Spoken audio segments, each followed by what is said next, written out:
السلام الله عليكم طلابنا حبايبنا، ازيكم عاملين ايه؟ يا رب تكونوا بخير. طلاب تانية ثانوي، الحمد لله بفضل الله تعالى خلصنا المحاضرة السادسة على المنصة.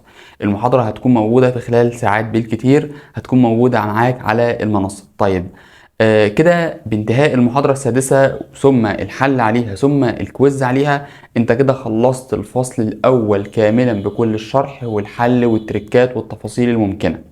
ولكن انت محتاج ورشة علشان تلم فيها فصل كامل، سواء انت كنت مشترك معانا او ما كنتش مشترك معانا.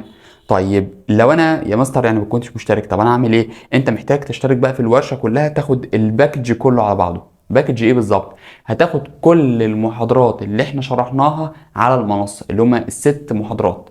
ست محاضرات شرح هيكونوا موجودين معاك، فيهم كل التفاصيل، شرح على السبورة بكل التفاصيل وكل التريكات. مش بس كده، هتلاقي كمان في فيديوهات بتفرق لك بين الحاجات اللي بتلخبطك، مش عارف، زي الاسموزية مع النقل النشط مع الانتشار، زي مثلا مقارنة مثلا بين ايه، وليكن مثلا فكرة الأغشية بشكل عام والغشاء بين المنهال هنا المنفذ والشبه منفذ والغير منفذ وهكذا.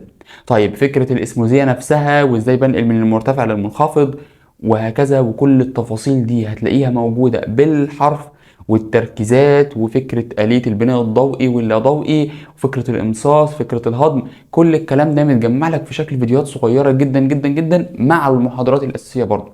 يبقى أنت بتاخد الشرح نفسه الأساسي مرة، وبعد كده بتاخد الحاجات الصغيرة جدا جدا جدا على السريع. طيب يبقى انت كده بفضل الله خلصت الفصل الاول شرح وحل وامتحانات وكويزات، وفي نهاية الورشة دي بتاخد حاجة اسمها الامتحان الشامل. الامتحان الشامل ده بتاخده كده، بيبقى فيه ايه، شوية افكار محترمة جدا جدا جدا على الفصل، وبعد كده تاخد طبعا عليه الجايزة المحترمة جدا اللي احنا هنعملها للطلاب بتاعتنا، سواء شهادات بقى تقدير، سواء جوائز فلوس، سواء مثلا اشتراكات على المنصة لطلاب الاونلاين، طلاب اليوتيوب، وهكذا. بإذن الله هنعلن عن كل ده في الوقت بتاعه. بس كده يا شباب، دمتم بخير، وسلام الله عليكم ورحمته وبركاته.